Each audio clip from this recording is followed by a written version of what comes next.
এক জলপরি সমুদ্রে খেলা করছিল। সেখানে একজন এসে তীরবর্তী দিয়ে জলপরির লেজে আক্রমণ করল। জলপরি ছটফট করতে করতে নেমে চলে এলো।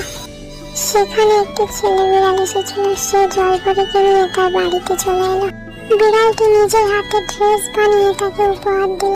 উপহার পেয়ে খুশি হয়ে তার সঙ্গে বেড়াতে চলে এলো।